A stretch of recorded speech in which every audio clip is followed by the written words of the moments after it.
So, we started Visions from the Roof for 8 years ago. We separated both companies. We still do PR, besides that, sync. Right now we're representing approximately 50,000 catalog titles, 300 labels, approximately 10 publishers, on management companies. Our clients are Kurder & Dorfmeister, Duran Duran Management, Can, Tangerine Dream, etc., etc. They are the best, and they specialize in the ridiculous. Give me a minute, I could. Light them all! Kill them all! My team now, we're unbeatable.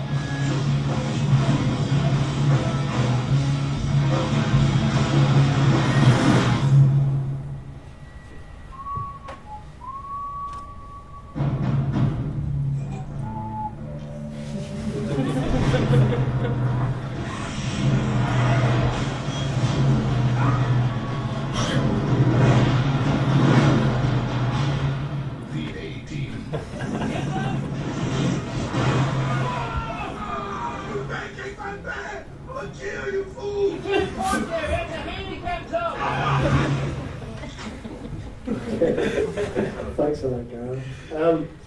Okay, so one day a band went into a studio and recorded a song, and now that song is in the trailer for the A-Team movie. Exactly. And in the middle was you. Tell us about the process. Tell us about the steps.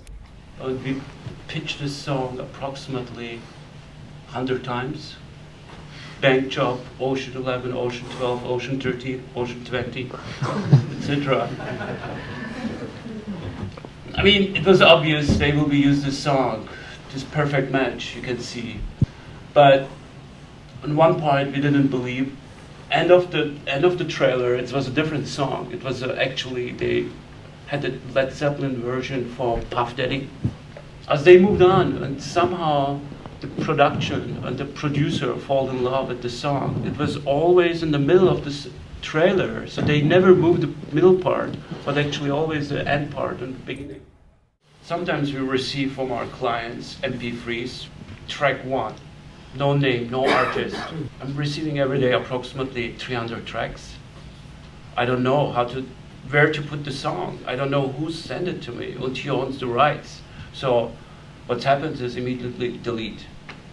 So we don't have a time to keep that tracking, who sent it to me, who was involved, who's the publisher.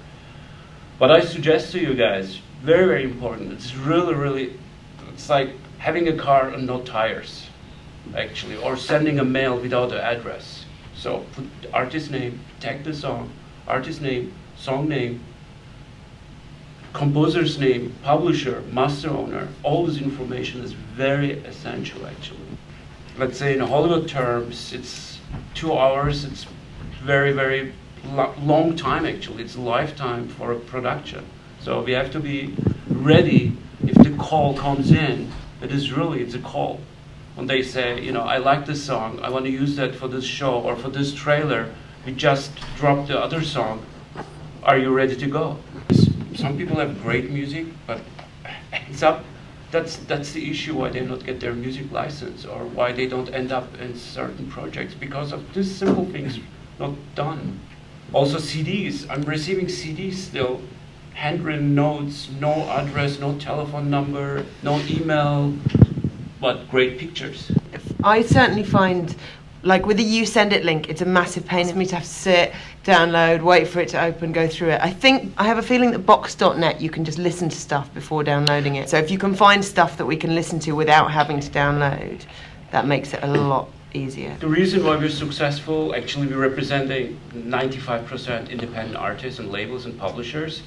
We are so fast. It's not like I have to call Universal Germany or Universal France and then get back to LA and then call Canada and talk to somebody in Buenos Aires.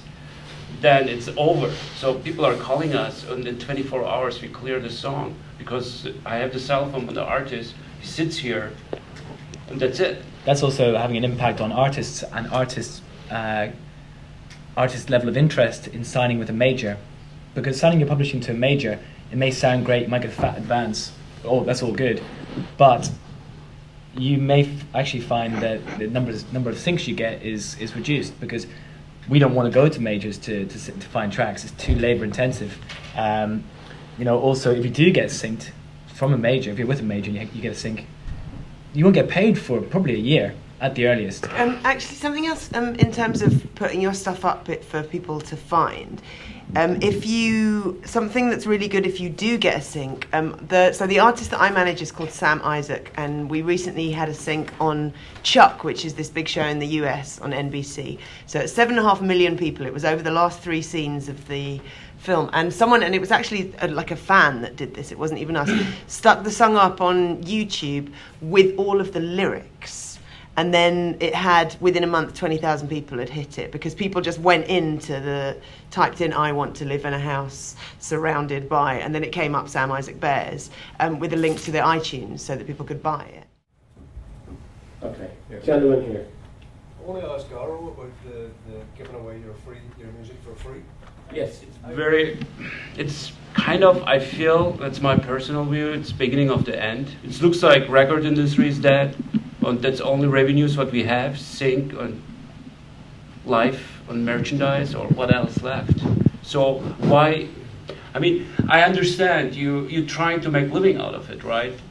But they're using your content, right? They're using it for their production. They're paying also the people for lighting, for camera, for trucks, drivers, studios, electricians, right? Why not paying for the music? One key question to ask is, what part of the process are you at?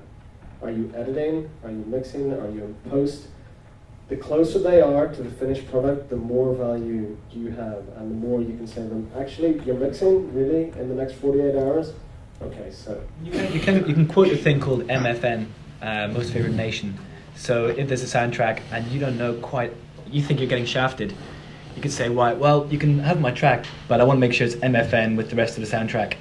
And they're paying Jimi Hendrix estate, £200,000.